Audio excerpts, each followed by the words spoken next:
بسم الله الرحمن الرحيم. السلام عليكم ورحمة الله وبركاته. إن الحمد لله نحمده ونستعينه ونستغفره ونعوذ بالله من شرور أنفسنا ومن سيئات أعمالنا. من يهده الله فلا مضل له ومن يضلل فلا هادي له. وأشهد أن لا إله إلا الله وحده لا شريك له. وأشهد أن محمدا عبده ورسوله. يا أيها الذين آمنوا اتقوا الله حق تقاته ولا تموتن إلا وأنتم مسلمون. يا أيها الناس اتقوا ربكم الذي خلقكم من نفس واحدة وخلق منها زوجها وبث منهما رجالا كثيرا ونساء. واتقوا الله الذي تساءلون به والأرحام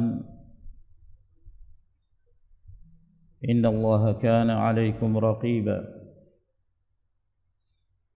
يا أيها الذين آمنوا اتقوا الله وقولوا قولا سديدا يصلح لكم أعمالكم ويغفر لكم ذنوبكم. ومن يطع الله ورسوله فقد فاز فوزا عظيما. أما بعد فإن خير الكلام كلام الله جل وعلا. وخير الهدي هدي محمد صلى الله عليه وعلى آله وصحبه وسلم. وشر الأمور محدثاتها فإن كل محدثة بدعة وكل بدعة ضلالة. أيها الإخوة الكرام,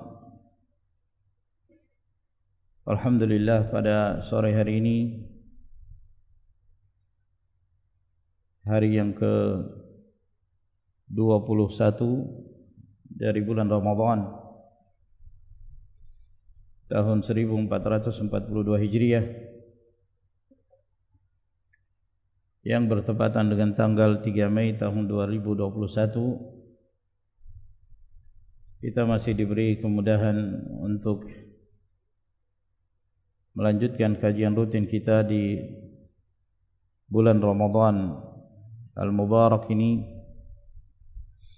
dari pembahasan Kitabus Siyam dari Umdatul Ahkam min Kalami Khairil Anam karya Al-Allamah Abdul Ghani bin Abdul Wahid Al-Maqdisi rahimahullahu ta'ala. Dan pada akhir pertemuan kita telah membahas hadis Abdullah bin Amr bin Al-As radhiyallahu anhuma yang menjelaskan tentang puasa yang paling dicintai Allah Subhanahu wa taala dan salat yang paling dicintai Allah Azza wa Jalla. Puasa yang paling dicintai Allah Tabaraka wa taala adalah puasa Daud. Dan salat yang paling dicintai Allah Jalla wa'ala adalah salatul lail yang dilakukan oleh Daud alaihi salam. Dan kita juga sudah menjelaskan hadis Abu Hurairah radhiyallahu anhu tentang 3 wasiat yang Rasulullah sallallahu alaihi wasallam wasiatkan kepada Abu Hurairah, sebagaimana beliau juga mewasiatkan kepada Abu Darda. Dan juga diriwayatkan oleh An-Nasa'i wasiat beliau kepada Abu Dzar, di mana isi dari wasiat tersebut mengandung 3 hal. Yang pertama, berpuasa 3 hari dalam sebulan. Dan yang kedua, mengerjakan salat 2 rakaat duha. Dan yang ketiga, mengerjakan salat witir sebelum tidur di malam hari. Dan kita telah menjelaskan pula tentang keutamaan berpuasa 3 hari dalam sebulan, bahwa ini termasuk di antara sunnah yang dianjurkan oleh Rasulullah sallallahu alaihi wa ala alihi wasallam, dan juga termasuk di antara anjuran berpuasa 3 hari dalam sebulan adalah berpuasa 3 hari di pertengahan bulan. Kalau pada pembahasan sebelumnya kita menjelaskan tentang anjuran berpuasa 3 hari di bahagian yang mana saja dari bulan tersebut, apakah di awal bulan atau di pertengahan atau di akhir bulan. Namun juga termasuk di antara sunnah Nabi sallallahu alaihi wasallam berpuasa sunnah 3 hari di pertengahan bulan, yaitu pada tanggal 13, tanggal 14 dan tanggal 15 dari setiap bulan Hijriyah. Puasa ini yang disebut dengan Ayyamul Bid, hari-hari putih. Para ulama menerangkan mengapa puasa ini disebut hari-hari putih, karena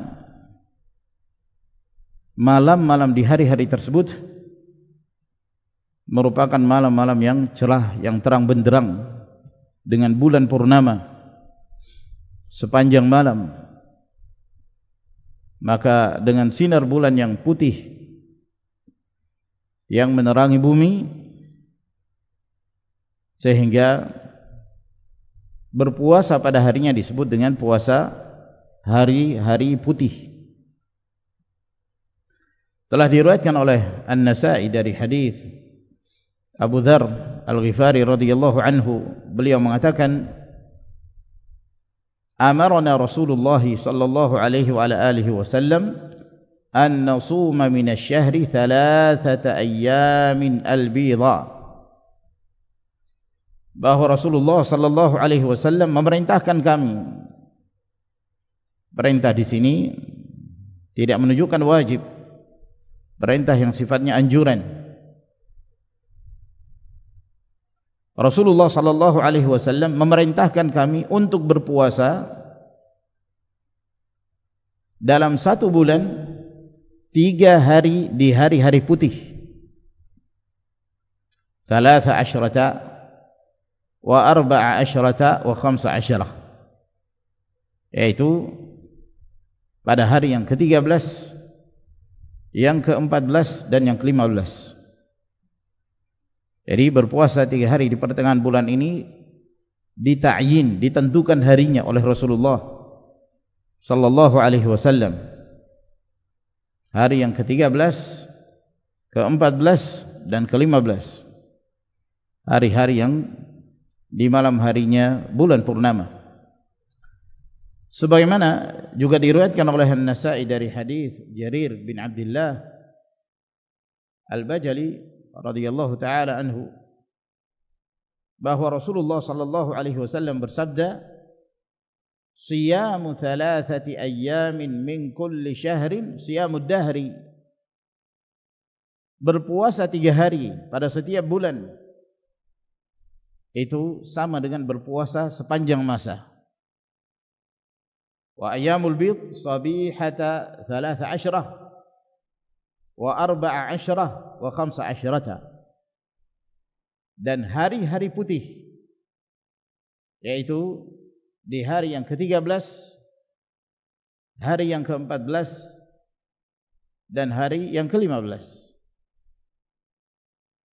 Maka dalil ini, ma'asyiral ikhwah rahimakumullah, menerangkan bahwa termasuk di antara sunnah mustahabbah adalah berpuasa di pertengahan bulan. Dan apabila seseorang berpuasa 3 hari di pertengahan bulan pada tanggal 13, 14 dan 15 Hijriyah, maka dia telah mengamalkan apa yang disebutkan sebelumnya tentang keutamaan berpuasa 3 hari dalam sebulan, seperti yang disebutkan oleh Abu Hurairah radhiyallahu taala anhu dan yang lainnya.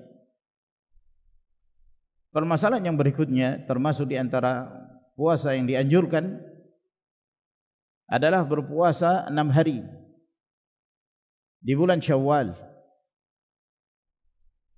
berdasarkan hadis yang diriwayatkan oleh Imam Muslim dari hadis Abu Ayyub radhiyallahu anhu bahwa Nabi sallallahu alaihi wasallam bersabda, "Man shama Ramadhana thumma atba'ahu 6 min Syawal kana kasiyamid dahri." Barang siapa yang berpuasa di bulan Ramadan lalu dia melanjutkannya dengan berpuasa 6 hari di bulan Syawal, maka dia seperti orang yang berpuasa sepanjang tahun. Hadis ini merupakan nas yang jelas yang menjelaskan keutamaan berpuasa 6 hari di bulan Syawal, dan yang sahih dari pendapat para ulama bahwa 6 hari di bulan Syawal boleh dikerjakan secara berurutan, kecuali pada tanggal 1 Syawal tidak diperbolehkan seorang berpuasa pada hari tersebut, karena itu adalah hari Id, hari raya kaum muslimin. Maka diperbolehkan mulai dari tanggal 2, dan dia boleh berpuasa secara berurutan atau terpisah-pisah, sebagiannya di awal bulan, sebagiannya di pertengahan bulan, sebagiannya di akhir bulan. Yang jelas dia melakukannya di bulan Syawal sebanyak 6 hari, dan dia telah berpuasa di bulan Ramadan. Dan yang zahir dari hadis Nabi sallallahu alaihi wasallam, yang dimaksud di sini adalah seorang yang berpuasa di bulan Ramadan secara penuh. Dia berpuasa di bulan Ramadan pada seluruh harinya, lalu kemudian dia melanjutkan di bulan Syawal sebanyak 6 hari. Oleh karena itu, apabila seorang memiliki hutang puasa Ramadan lalu memasuki bulan Syawal dan dia hendak berpuasa 6 hari di bulan Syawal, hendaknya dia mendahulukan qadha, membayar hutang puasanya terlebih dahulu, lalu kemudian melanjutkannya dengan berpuasa 6 hari sunnah di bulan Syawal. Dalam hadis yang diriwayatkan oleh Imam Ahmad, An-Nasa'i dan Ad-Darimi dari Thauban radhiyallahu anhu bahwa Rasulullah sallallahu alaihi wasallam bersabda, "Siyamu syahri Ramadan bi 10 ashhur wa 6 ayyam ba'dahunna bi syahrain, fadzalika tamamu sanah."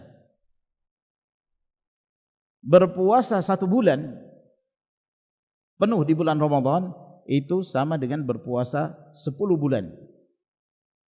Sebab al-hasanatu bi 10 amthaliha. Satu kebaikan di dalam Islam itu sama seperti 10 kebaikan, dijadikan 10. Maka satu puasa dinilai di sisi Allah Subhanahu wa taala 10 puasa. Berarti 1 bulan itu sama dengan 10 bulan. Dan 6 hari setelahnya di bulan Syawal itu sama dengan 2 bulan. 6 hari berarti senilai 60 hari, 2 bulan. Fadzalika tamamu sanah. Maka itu berarti sempurna setahun. Jadi ini penjelasan dari Rasulullah sallallahu alaihi wasallam tentang mengapa beliau mengatakan seorang yang berpuasa di bulan Ramadan lalu melanjutkannya 6 hari di bulan Syawal, dia seperti berpuasa sepanjang tahun. Oleh karena itu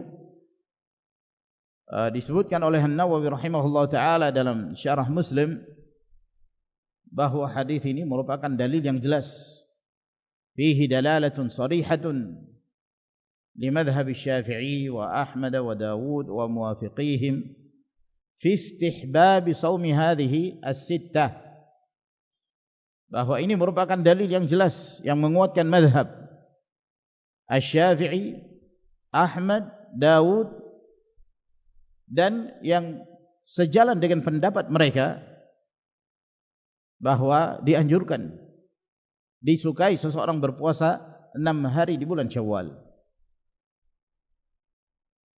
Adapun pendapat Imam Malik, demikian pula Abu Hanifah,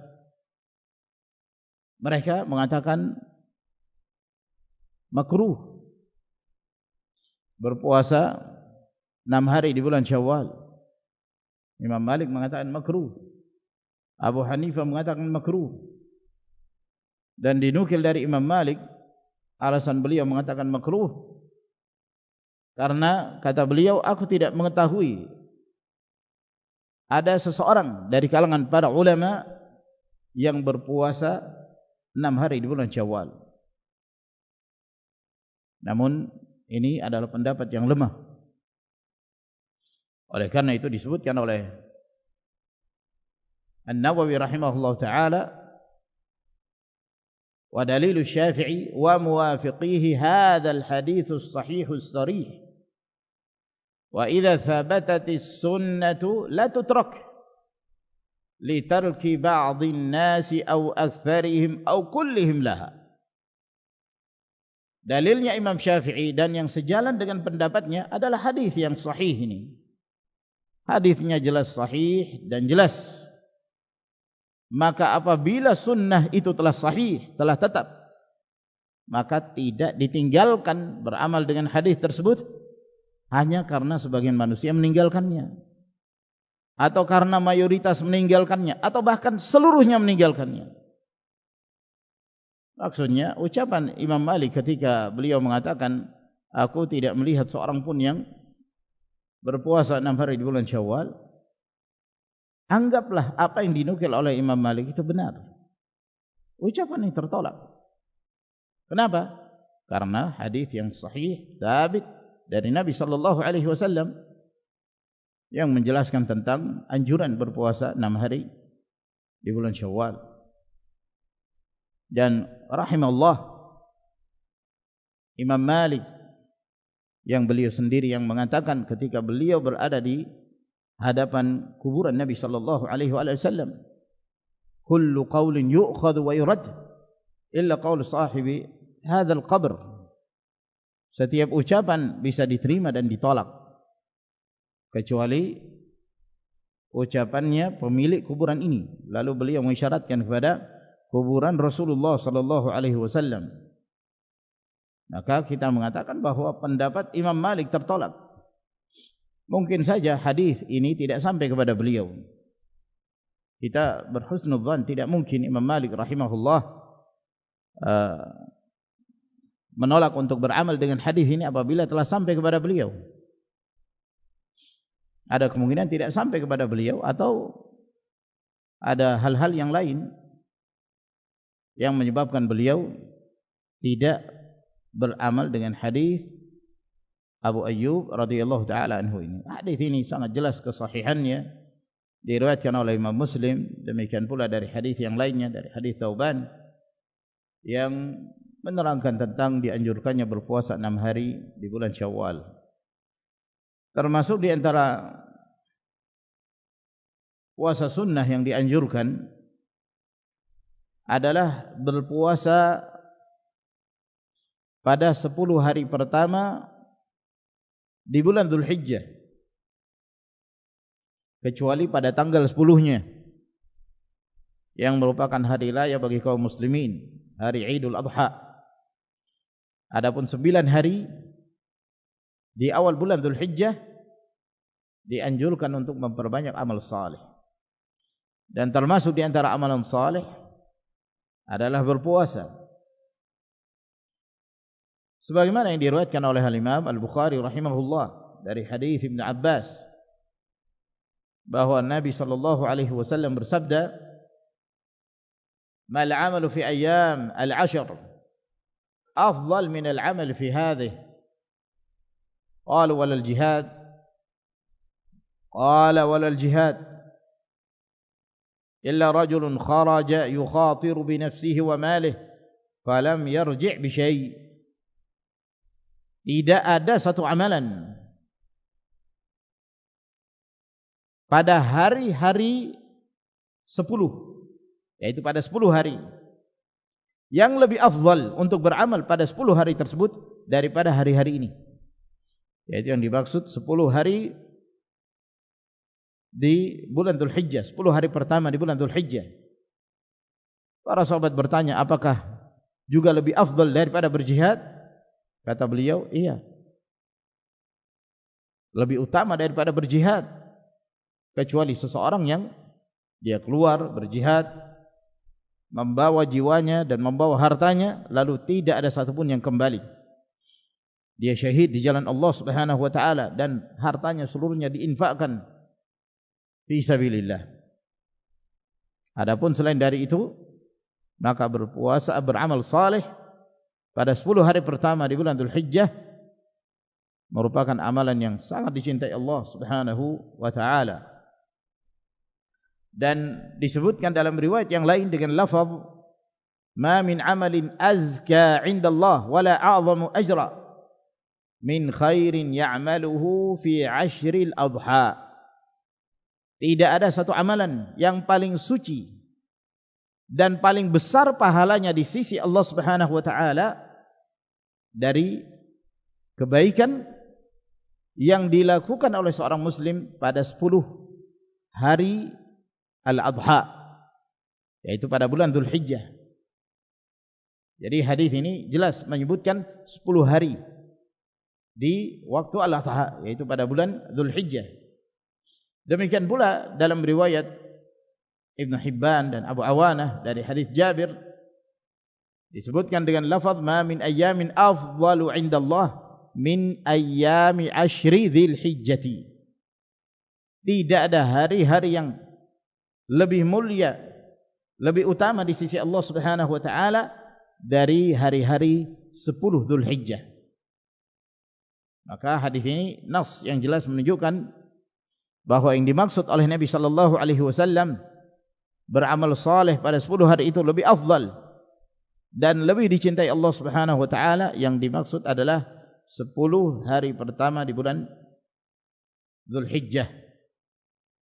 Dan yang lebih khusus lagi pada tanggal 9 Dzulhijjah yang dikenal dengan hari Arafah.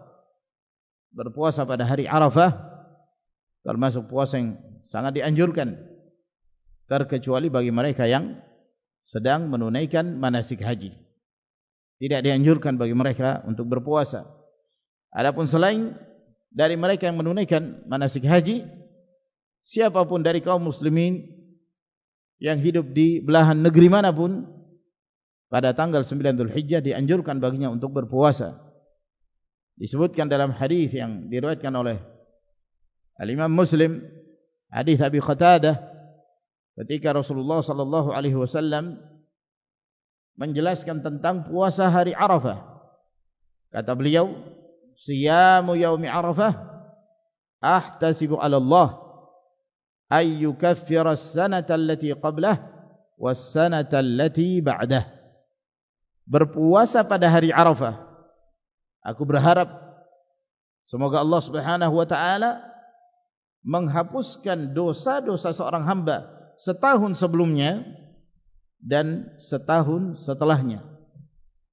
Ini keutamaan seorang berpuasa pada hari Arafah, tanggal 9 Dzulhijjah. Termasuk di antara puasa sunnah adalah berpuasa pada bulan Muharram secara umum. Di hari-hari yang mana saja dari bulan Muharram dianjurkan untuk berpuasa, sebagaimana yang disebutkan dalam riwayat Al-Imam Muslim dari hadis Abu Hurairah radhiyallahu anhu, ketika Nabi sallallahu alaihi wasallam ditanya, ayyus salati afdal ba'da al-maktubah, salat apakah yang paling afdal, yang paling utama setelah salat wajib? Wa ayyu siyami afdal ba'da syahri Ramadan, Dan puasa apakah yang paling afdal setelah bulan Ramadan? Maka dijawab oleh Nabi sallallahu alaihi wasallam, afdalus salati ba'da as-salatil maktubah as-salatu fi jawfil lail. Wa afdalus siyami ba'da syahri Ramadan siyamu syahrillahil muharram. Salat yang paling utama setelah salat wajib adalah salat di pertengahan malam, salatul lail, qiyamul lail. Dan puasa yang paling afdal setelah bulan Ramadan adalah berpuasa pada bulan Al-Muharram. Berpuasa pada bulan Muharram, disebutkan pada bulan Muharram, menunjukkan di hari yang mana saja seorang berpuasa pada bulan Muharram, baik di awal bulan atau di pertengahan bulan atau di akhir bulan, maka dia telah berpuasa dengan puasa yang paling afdal yang berkaitan dengan waktunya. Dan lebih terkhusus lagi berpuasa pada hari Asyura, yaitu pada tanggal 10 Muharram. Ini lebih afdal lagi berdasarkan hadis Abi Qatadah yang diriwayatkan oleh Imam Muslim. Kata beliau, wasiyamu yaumi Asyura ahtasibu 'ala Allah an yukaffira as-sanata allati qablahu. Berpuasa pada hari Asyura, aku berharap agar Allah Subhanahu wa taala menghapuskan dosa-dosa dan kesalahan setahun sebelumnya bagi seorang yang melakukannya. Oleh karena itu, berpuasa pada hari Asyura termasuk di antara puasa yang dianjurkan. Dahulu sebelum diwajibkannya Ramadan, puasa Asyura termasuk di antara puasa yang wajib. Namun setelah ditetapkannya bulan Ramadan sebagai bulan yang diwajibkan bagi kaum muslimin berpuasa, maka puasa Asyura menjadi sunnah. Bagi siapa yang ingin mengamalkannya, silahkan. Siapa yang ingin meninggalkannya pun, maka tidak mengapa. Dan disebutkan oleh An-Nawawi rahimahullah ta'ala bahwa para ulama sepakat bahwa puasa Asyura merupakan puasa sunnah yang tidak wajib. Puasa sunnah yang tidak wajib. Sebagaimana juga dianjurkan berpuasa pada hari Tasu'a. Tasu'a dari kata tis'ah, Asyura dari kata asyarah. Asyarah artinya 10, yang dimaksud 10 Muharram. Tasu'a artinya tis'ah, 9, yaitu 9 Muharram. Dalam riwayat Al-Imam Muslim dari hadis Abdullah bin Abbas radhiyallahu anhuma, Nabi sallallahu alaihi wasallam mengatakan, la in baqitu ila qabilin la asumanna at-tasi'. Kalau seandainya aku dipanjangkan usiaku hingga tahun yang berikutnya, aku akan berpuasa pada hari yang ke-9 dari bulan Muharram, yaitu Tasu'a. Nabi sallallahu alaihi wasallam telah berniat untuk berpuasa pada hari yang ke-9. Jadi kesimpulannya bahwa secara umum berpuasa pada bulan Muharram termasuk di antara puasa yang dianjurkan. Lebih ditekankan lagi pada tanggal 10 Muharram yang disebut hari Asyura. Dan yang setelahnya, ya, atau yang sebelumnya, kalau dilihat dari harinya, tapi dari sisi keutamaan berpuasa Asyura lebih afdal dari berpuasa Tasu'a. Tapi dari hari Tasu'a lebih di depan, yaitu berpuasa pada tanggal 9 Muharram. Dan juga termasuk di antara puasa sunnah adalah berpuasa pada setiap hari Senin dan Kamis. Ini termasuk di antara amalan sunnah. berdasarkan hadis yang diriwayatkan oleh Imam Muslim dari hadis Abu Qatadah bahwa ketika Rasulullah sallallahu alaihi wasallam beliau ditanya tentang berpuasa pada hari Senin. Mengapa beliau berpuasa pada hari Senin? Maka beliau sallallahu alaihi wasallam menjawab, "Fihi wulidtu wa fihi unzila alayya." Bahwa pada hari Senin aku dilahirkan, dan pada hari Senin diturunkan kepadaku Al-Quranul Karim. Sehingga beliau senang berpuasa pada hari tersebut. Itu adalah hari di mana aku dilahirkan. Maksudnya apa? Itu adalah hari terlahirnya Nabi kalian sallallahu alaihi wasallam. Dan itu adalah hari diturunkannya kitabullah subhanahu wa ta'ala, menunjukkan hari yang berkah, menunjukkan hari Senin adalah hari yang memiliki keberkahan, karena hari tersebut hari yang diturunkan Al-Quran Al-Karim, dan hari itu adalah merupakan hari yang mana seorang yang diangkat oleh oleh Allah subhanahu wa ta'ala menjadi Khatamul Anbiya wal Mursalin, Nabi dan Rasul yang terakhir di akhir zaman, Nabi yang terbaik, Sayyidul Anbiya wal Mursalin, lahir pada hari Senin. Ada sebagian yang menjadikan hadis ini sebagai alasan atau sebagai dalil disyariatkannya merayakan Maulid, merayakan kelahiran Rasulullah sallallahu alaihi wasallam. Katanya berdasarkan hadis ini sampai Rasulullah berpuasa, karena itu adalah hari di mana beliau dilahirkan. Maka yang pertama, ma'asyiral ikhwah rahimakumullah, kalau benar apa yang disebutkan oleh mereka bahwa puasanya Nabi sallallahu alaihi wasallam pada hari Senin pertanda disyariatkannya merayakan Maulid, ya, lakukan seperti apa yang dilakukan oleh Nabi. Berpuasa dong pada hari Senin. Iya kan? Lakukan seperti yang dilakukan oleh Rasulullah sallallahu alaihi wasallam. Lah ini enggak. Yang dimaksud dengan perayaan ya merayakan dengan ya semacam pesta gitu. Ya.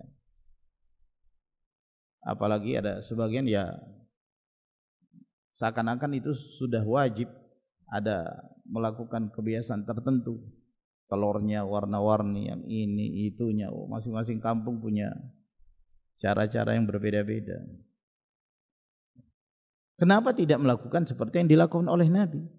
Kalau Anda menganggap bahwa berpuasa itu sebagai bentuk merayakan hari kelahiran, lakukan seperti apa yang dilakukan oleh Nabi sallallahu alaihi wasallam, berpuasa.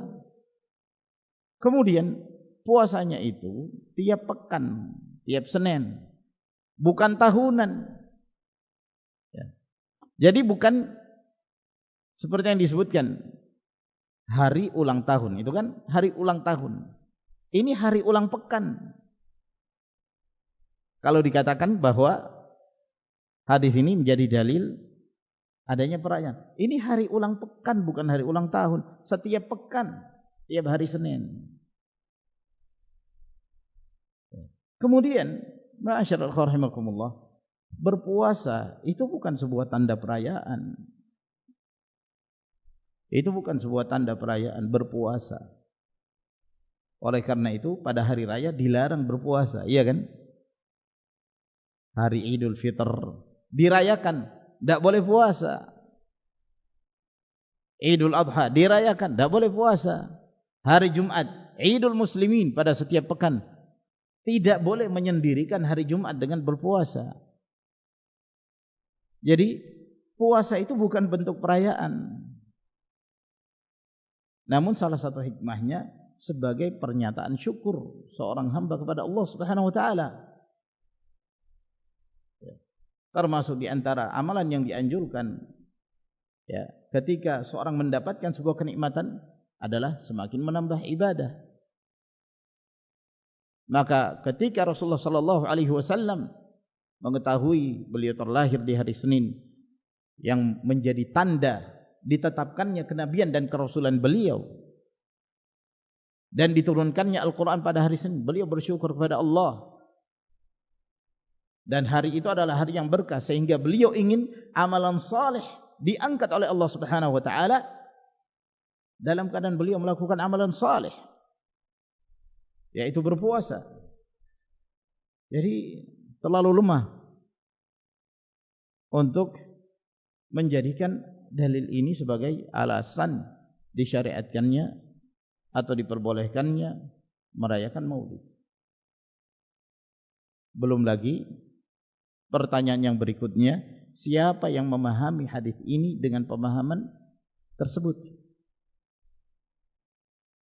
Kalau seandainya pemahaman yang disebutkan itu benar, para sahabat radhiyallahu ta'ala anhum, mereka berada di baris terdepan dalam mengamalkannya. Mereka sudah merayakan itu tiap tahun. Tapi tidak dinukil sama sekali. Tidak dari para sahabat, tidak dari tabi'in, tabi'ut tabi'in, dari imam-imam yang empat, al-a'immatul madahib al-arba'ah. Tidak Imam Syafi'i, Abu Hanifah, Ahmad, Malik rahimahumullah. Mereka tidak ada yang menyebutkan. Kalau seandainya itu dianjurkan, ya pasti ada pembahasan fikihnya. Pasti ada pembahasan fikihnya.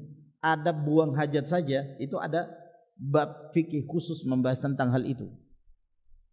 Mana fikihnya perayaan Maulid? Mana rukun-rukunnya, syarat-syaratnya, aturan-aturannya, adab-adabnya dari Nabi sallallahu alaihi wasallam? Tidak ada sama sekali. Menunjukkan bahwa ini bukanlah satu amalan yang disyariatkan di dalam Islam.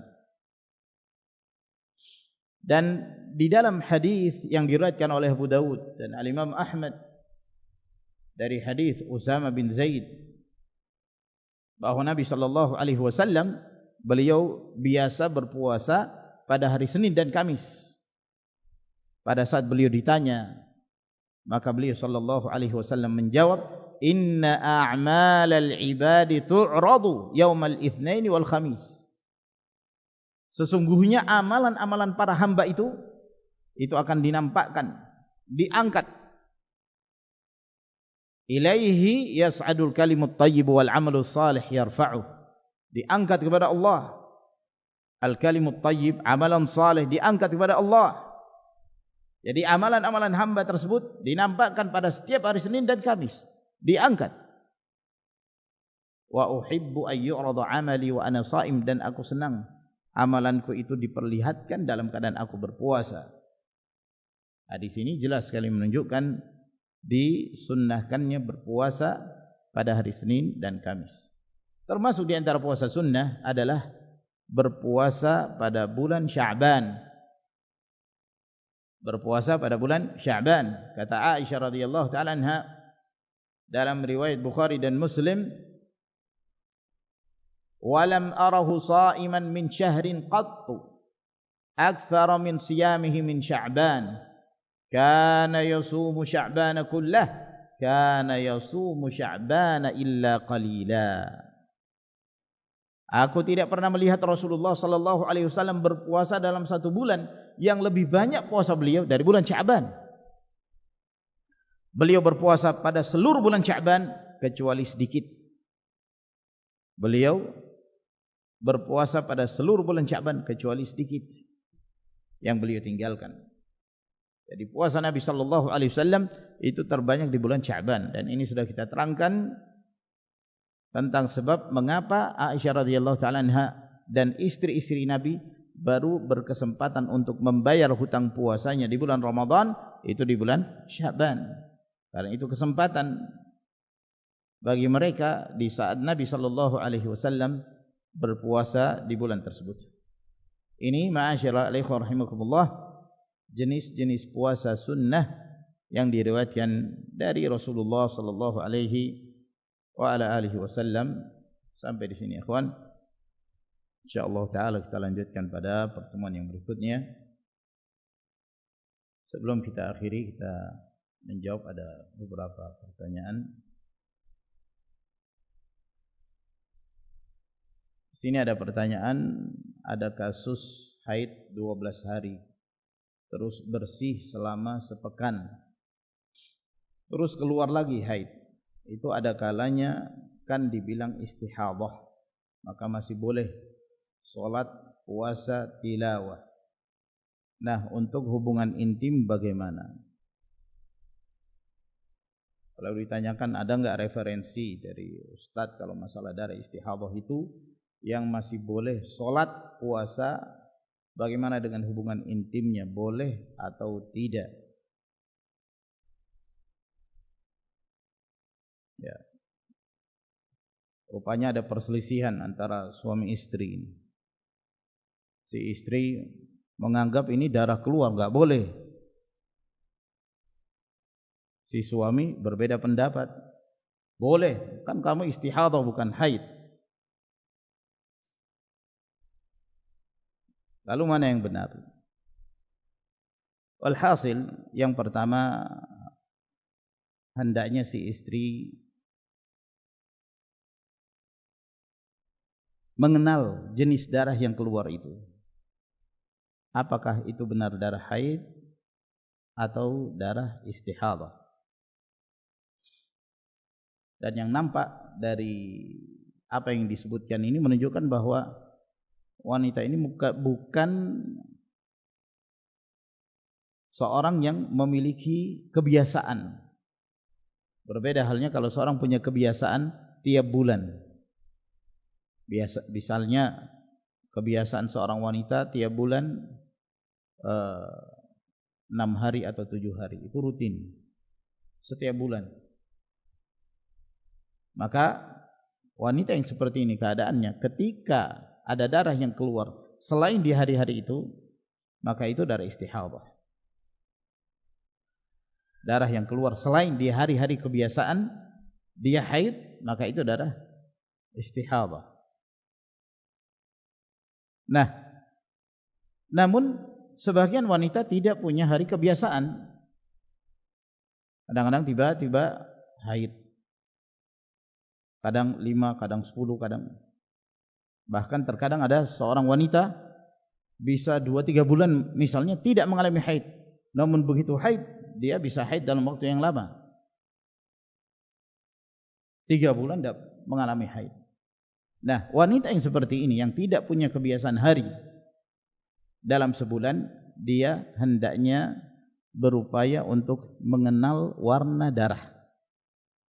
Berbeda antara darah haid dengan darah istihadah. Darah haid damun aswad yu'raf. Darah haid itu hitam, ya. Dia condong ke arah hitam. Ya, di kalangan para wanita ma'ruf. Ya. Dikenal.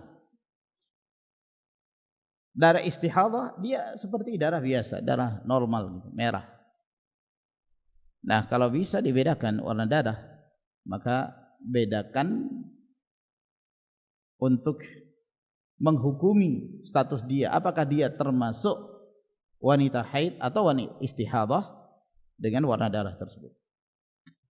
Apabila dia bisa membedakan, maka ketika darah haid itu keluar, maka hukumnya dia haid. Dan konsekuensi hukum haid, tidak diperbolehkan salat, tidak diperbolehkan puasa, dan seterusnya. Hal-hal yang berkaitan dengan hukum haid.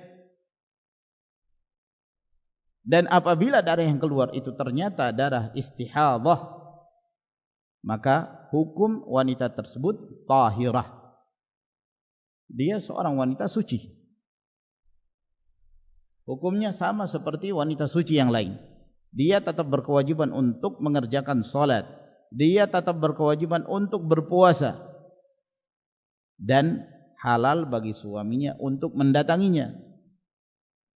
Karena dia statusnya suci. Ya. Dan hendaknya tentu wanita tersebut membersihkan pada saat akan terjadi hubungan. Dan dianjurkan atau disyariatkan baginya untuk berwudu setiap kali masuknya waktu salat wajib. Dia diperintahkan oleh Nabi sallallahu alaihi wasallam untuk berwudu pada setiap kali masuknya waktu salat. Jadi kesimpulannya, apakah diperbolehkan seorang wanita yang mengalami istihadhah melakukan hubungan dengan suaminya? Jawabannya boleh.